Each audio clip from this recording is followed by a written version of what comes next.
Assalamualaikum warahmatullahi wabarakatuh.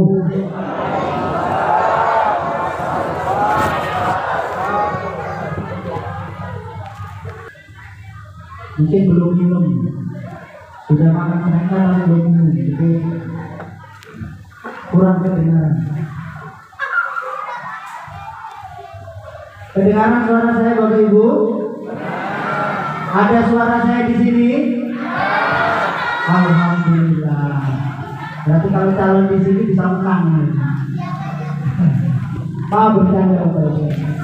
Kita ulangi ya Bapak Ibu. Assalamualaikum warahmatullahi wabarakatuh.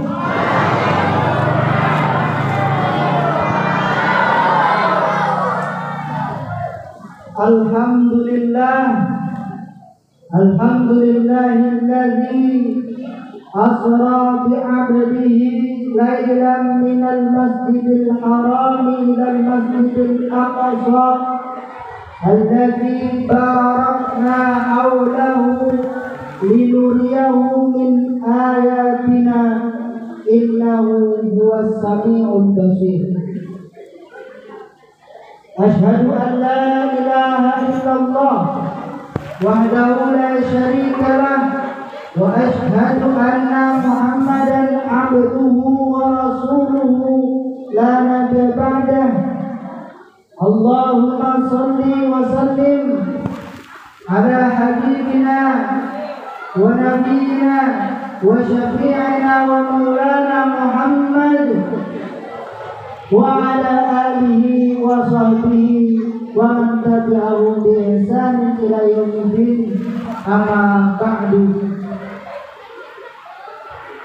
Ya ayyuhal muhtaramun, para alim ulama, para asatidz dan asatidzah semuanya, nafa'ana Allahu bi ulumihi wa bi tuli umri. Allahumma amin. Yang kami hormati pula para tokoh agama, tokoh masyarakat, pejabat pemerintah, wabil khusus Bapak Kepala Desa, Bapak Nasruddin, dan juga Bapak Ketua RT 24 Desa Badak Baru yang telah hadir.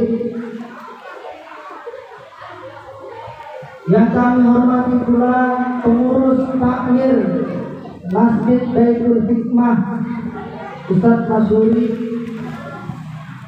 hadirin jamaah sekalian, jamaah Masjid Baitul Hikmah yang semoga Allah senantiasa panjangkan umurnya, Allah mudahkan segala urusannya, Allah kabulkan hajat-hajatnya, Allah tunaikan hutang-hutangnya. Yang jombloan dan jomblowati Allah segera dapatkan jodohnya. Alhamdulillahirabbil. Alhamdulillah, puji syukur kita aturkan kepada Allah Subhanahu wa taala yang telah menciptakan manusia berpasang-pasangan. Ada wanita yang wajahnya manis, alisnya berbaris seperti semut yang berbaris. Kalau tersenyum membuat iman semakin menipis. Tidak materialistis, tetap optimis. Yang penting dompetnya berisi kertas bergambar Soekarno-Hatta yang tersenyum manis. Dan yang telah menciptakan lelaki yang tampan rupawan, sholat 5 waktu senantiasa dilaksanakan, senang ke masjid jamaahan, zikir dan sholawat didawamkan, rezekinya melimpah tetap dermawan. Bapak Ibu kalau mendapati calon mantu seperti ini segera laporkan. Kemana? Ke KUA dilaporkan, untuk segera didaftarkan. Nanti bulan haji kita walimah. Alhamdulillah. Salawat dan salam semoga terlimpahkan kepada junjungan Nabi besar Muhammad sallallahu alaihi wasallam, suri tauladan kita, idola kita. Tidak memiliki akun Facebook tapi banyak teman. Tidak memiliki Instagram dan Twitter tapi followernya banyak. Menjadi idola dan panutan walaupun tidak pernah main TikTok-an. Itulah baginda Nabi Muhammad sallallahu alaihi wasallam. Yang semoga kita semuanya yang hadir di majelis ini nantinya akan mendapatkan syafaatnya di yaumil mahsyar. Allahumma amin. Bapak Ibu hadirin jamaah Masjid Baitul Hikmah yang semoga senantiasa dirahmati Allah Subhanahu wa taala. Isra dan Mi'raj adalah perjalanan baginda Nabi Muhammad sallallahu alaihi wasallam antara dirinya dan Rabbnya. Ini adalah sebuah peristiwa yang luar biasa yang terjadi hanya sekali seumur hidup dunia, yang tidak pernah akan diulang kembali lagi. Di mana Allah jalankan dari Mekah Mukarramah Baitul Haram, Masjidil Haram ke Masjidil Aqsa yang jauhnya pada waktu itu dihitung dalam waktu 6 bulan perjalanan. Kemudian dilanjutkan dengan perjalanan dari Masjidil Aqsa ke samai dunia sampai kepada muntaha Rafraful Akbar Istiwa, di mana perjalanan Isra dan Mi'raj ini, semana tadi Al-Quran menjelaskan, ini adalah perjalanan yang luar biasa. Makanya diawali dalam surat Al-Isra tadi dengan sebutan Subhanalladzi asra. Maha suci Allah yang telah menjalankan hamba-Nya. Perjalanan yang luar biasa ini hanya dilakukan antara Nabi yang didampingi oleh malaikat Jibril, kemudian dibawa oleh seekor buruk, yang kemudian ketika sudah sampai muntaha, malaikat sudah tidak mampu lagi meneruskan, tinggallah Rasulullah Sallallahu Alaihi Wasallam sendiri yang menemui Rabbnya. Ini adalah perjalanan yang luar biasa, yang juga sebagai ujian bagi kita umatnya. Apakah kita tetap yakin atau tidak? Karena perjalanan ini hanya dilakukan antara Allah dan Rasulnya dalam waktu yang sangat singkat, kurang lebih 2,5 jam, tidak lebih dan tidak kurang. Kalau dulu para nabi dan rasul diberikan mukjizat, yang mukjizat itu dilakukan, ketika dilakukan semua orang melihatnya, mereka pun tidak beriman. Nabi Musa memegang sebuah tongkat, kemudian tongkatnya diayunkan, dilemparkan, berubah menjadi ular. Ketika itu Fir'aun dan Haman tidak beriman, padahal sudah nyata-nyata di depan kita. Nabi Ibrahim alaihissalam dibakar hidup-hidup, lalu kemudian keluar dengan selamat, tetap juga ternyata mereka tidak beriman. Dan kita beruntung menjadi umat akhir zaman, umat yang walaupun hanya mendengar kabar Isra dan Mi'raj, kita beriman. Itulah hebatnya, istimewanya umat Nabi Muhammad Sallallahu Alaihi Wasallam. Dalam peristiwa ini juga tercatat satu tugas yang sangat agung, yaitu sholat. Yaitu apa? Sholat.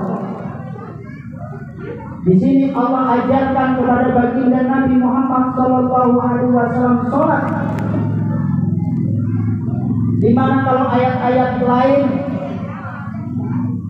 amalan-amalan lain, fardu-fardu lainnya seperti zakat, puasa dan haji, Allah cukup memerintahkan Jibril alaihissalam untuk mewahyukan, tetapi berbeda dengan sholat. Karena sholat ini adalah al-ahdu bainahu wa baina abdi. Sholat ini adalah perjanjian antara Allah dengan hambanya. Makanya dikatakan dalam hadis Rasulullah Sallallahu Alaihi Wasallam, Rasul amri al-Islamu wa amuduhu as-shalah.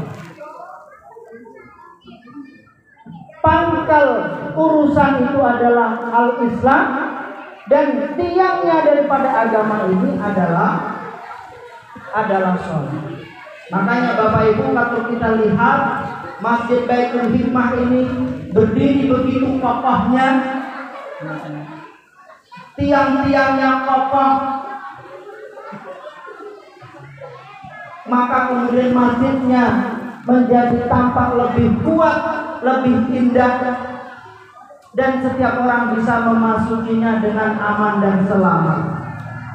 Begitupun kita, kalau kita kemudian sholatnya 5 waktu itu juga kokoh, kuat, dan kita selalu melaksanakannya dengan diam,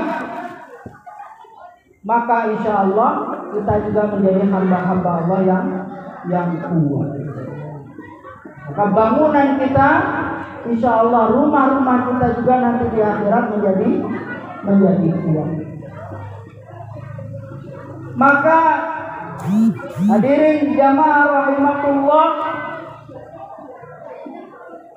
ketika kita bertanya bagaimana Ustaz kalau sholat, ketentuannya sudah ada pada diri Rasulullah Sallallahu Alaihi Wasallam. Cukup laksanakan sholat, shollu kama ra'aitumuni usolli. Sholatlah kalian sebagaimana kalian melihatku sholat. Siapa? Baginda Nabi Muhammad Sallallahu Alaihi Wasallam. Jadi kita ini disuruh kalau sholat mencontoh siapa? Mencontoh baginda Nabi Muhammad Sallallahu Alaihi Wasallam. Ustaz, bagaimana mencontoh Nabi Muhammad? Nah, sekarang Nabi sudah tidak ada.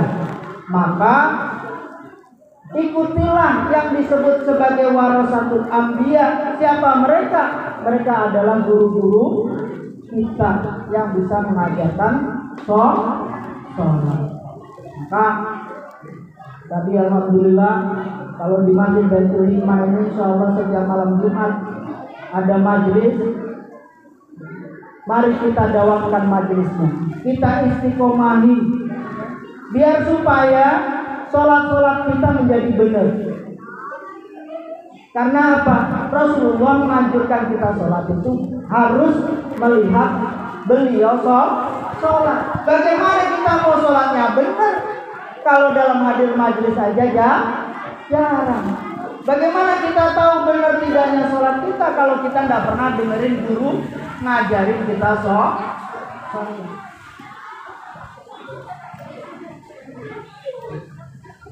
Makanya saya bersyukur kalau majelis atau Masjid Baitul Hikmah ini memiliki majelis. Apalagi di subuh hari juga ada. Insya Allah dengan bertambahnya ilmu, insya Allah sholat kita akan semakin baik.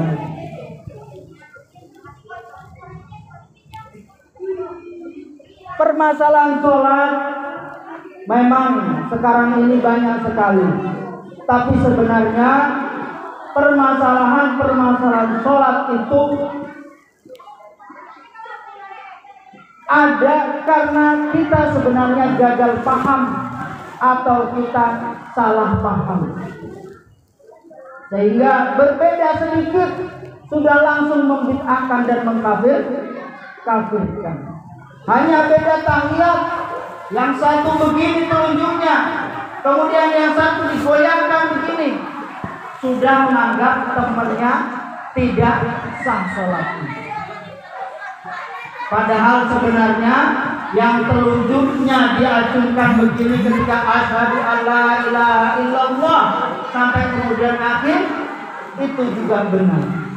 Seperti pendapatnya Imam Syafi'i. Kalau yang kemudian mengucapkan asyhadu alla ilaha illallah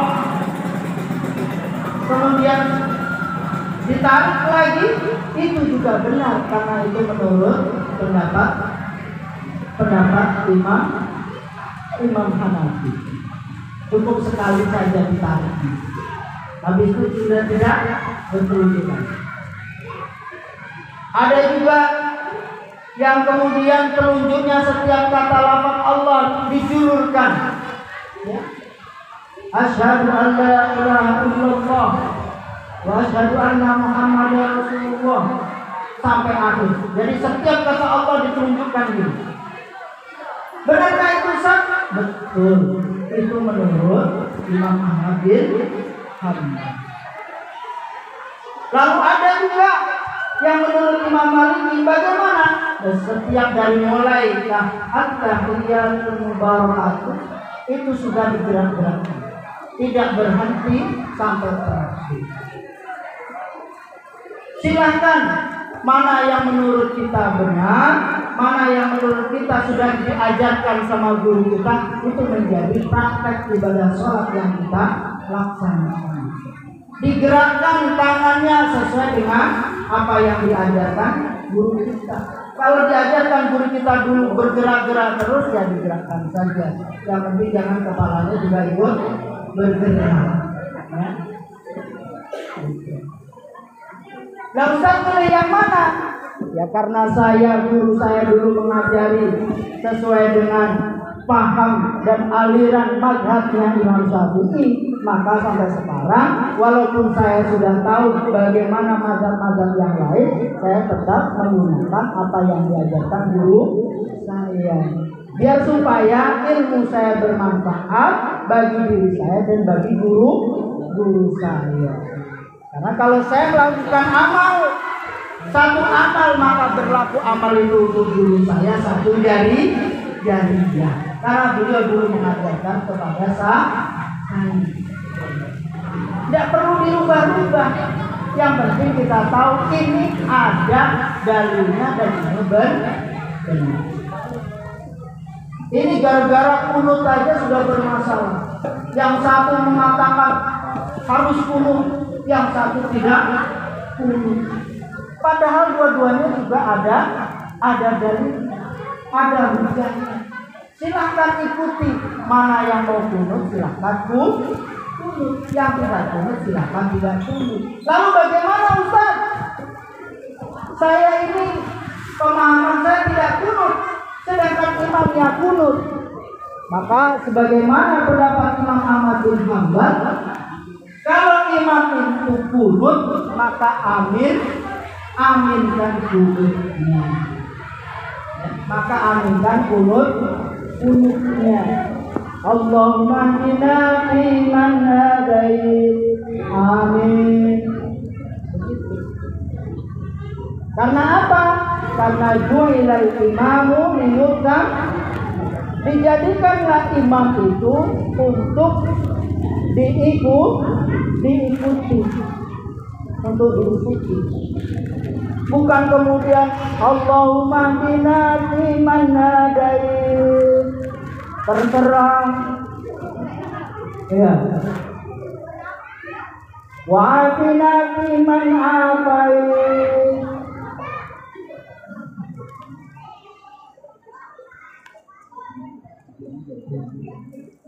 Tetap diaminkan. Itulah perbedaan-perbedaan yang terjadi pada ulama itu pada hakikatnya sudah ada jauh-jauh hari di sana, ya. Dan itu sudah dikaji puluhan, ratusan, bahkan mungkin ribuan ulama di sana. Kita ini ya cukup mengamalkan saja. Tidak usah repot. Tinggal kita perbaiki sholatnya.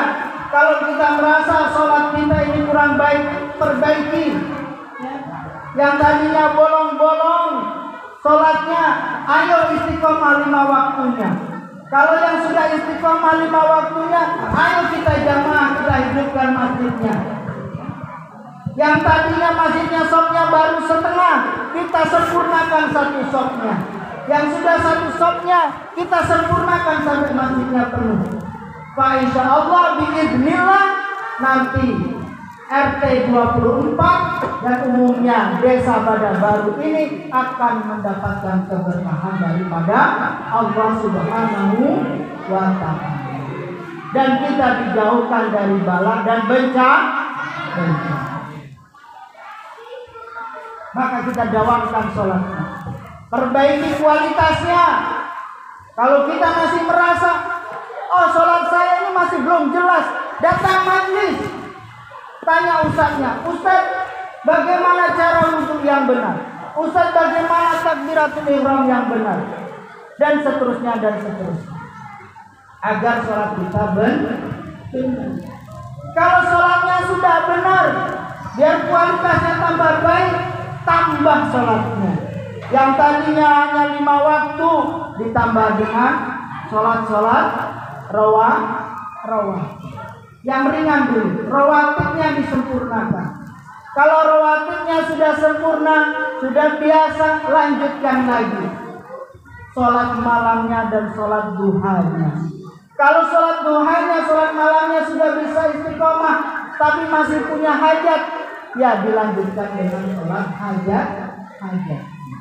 Begitu seterusnya. Para ulama dahulu kalau punya hajat, punya anak, ingin anaknya baik, dia sholat. Karena sholat ini juga bisa memperbaiki akhlak anak tersebut. Inna sholata tanha 'anil fahsya'i wal munkar. Kita juga demikian. Kalau kita sholatnya masih belum benar, ya sholat aja terus, biar supaya nanti terbiasa dengan sholat yang benar.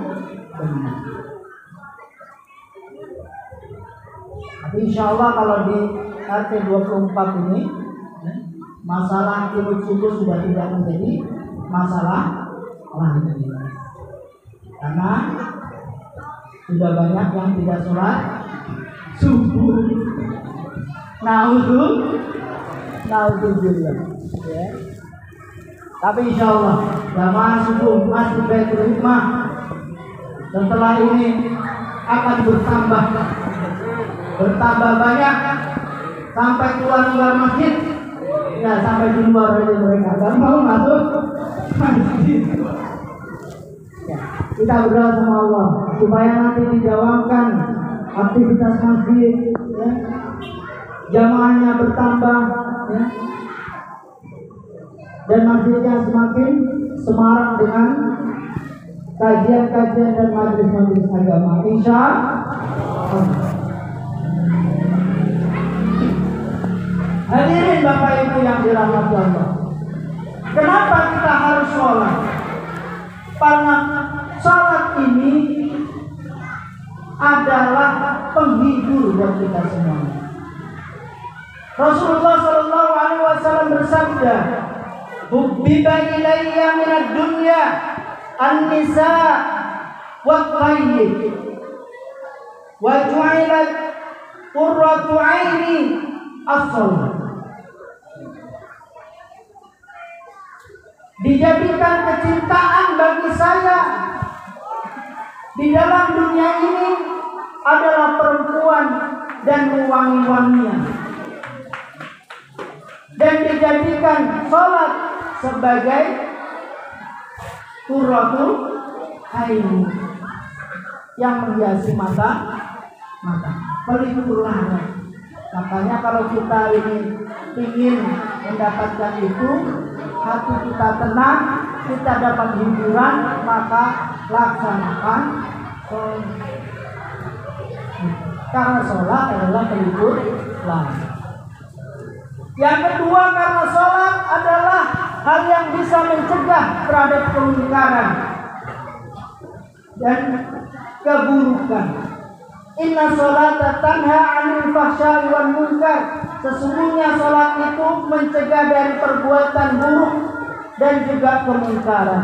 Maka kalau punya anak yang kelihatannya bandel, suami yang kelihatannya kurang benar, punya istri yang kurang menghormati suaminya, laksanakan sholat. Sholatlah sebelum engkau disolat. Saking pentingnya sholat, Rasulullah juga bersabda, muru auladakum bis-sholah wahum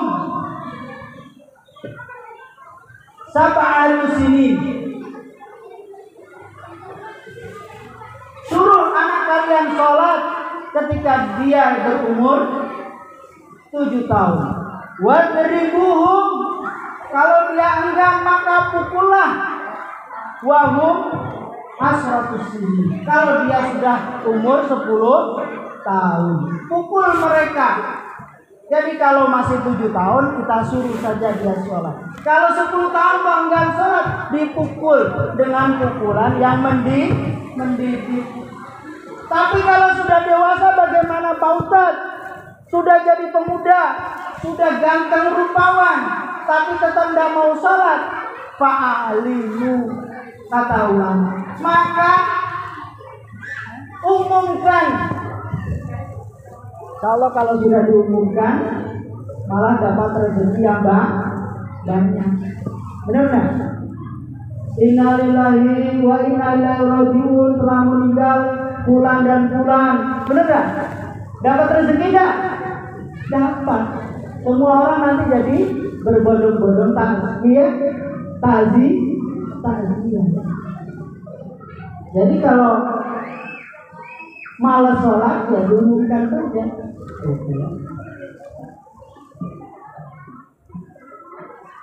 Imam Ghazali pernah mengatakan barang siapa yang mengaku muslim tetapi dia enggan sholat, tidak mau sholat, maka dia seperti orang yang mati. Orang mati itu apa? Orang mati itu adalah bangkai. Makanya kalau ada orang ganteng rupawan tapi dia tidak sholat, maka dia disebut bangkai ganteng rupawan. Kalau ada seorang bapak yang tidak sholat, tidur sama ibunya, maka ibunya tidur dengan bangkai. Kalau bapaknya sholat, bapaknya tidak sholat, ibunya tidak sholat, kalau dua-duanya tidur bersama-sama, maka ada dua bangkai yang tidur bersama. Makanya ini penting, sholatlah. Ayo kita sholat, kita semarangkan masjid dengan sholat berjamaah.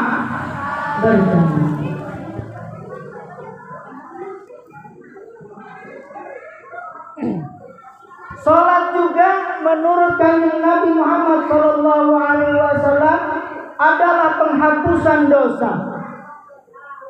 Apabila kita memiliki dosa maka sholatlah. Wassalawatul khamsu wal jumu'atu ilal jumu'ati wal ramadhanu ila ramadhan mukaffiratun bainahum. Salat yang 5 waktu itu, kemudian salat Jumat dan salat Jumat berikutnya, lalu kemudian Ramadan yang satu dengan Ramadan yang lainnya adalah penghapusan dosa bagi kita sendiri. Maka kalau kita rajin sholat, insya Allah dosa-dosa kita akan berguguran. Makanya kalau merasa banyak dosa, segeralah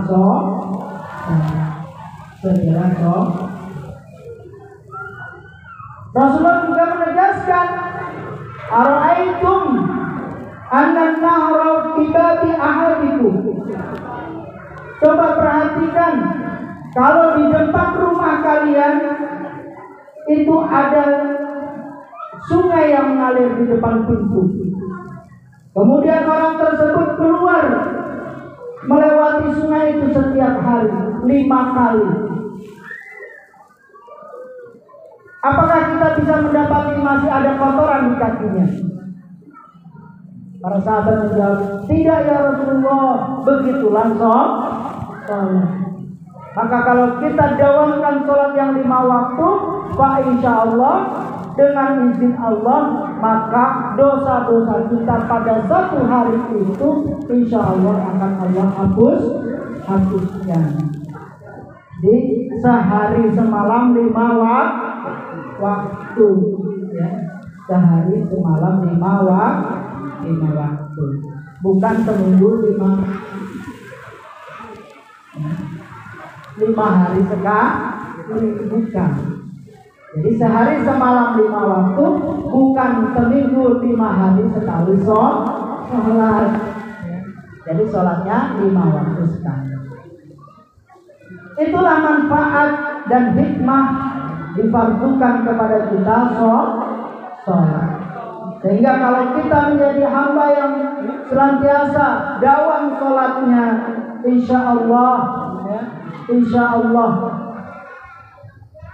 hidup kita menjadi tenang, karena kita mendapati hiburan.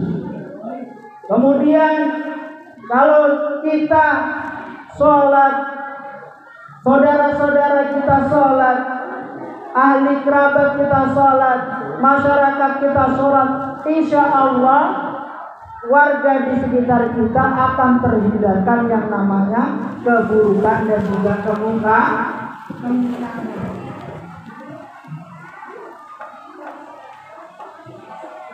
Dan kalau kita sholat, insya Allah dosa-dosa kita akan bertumbuh.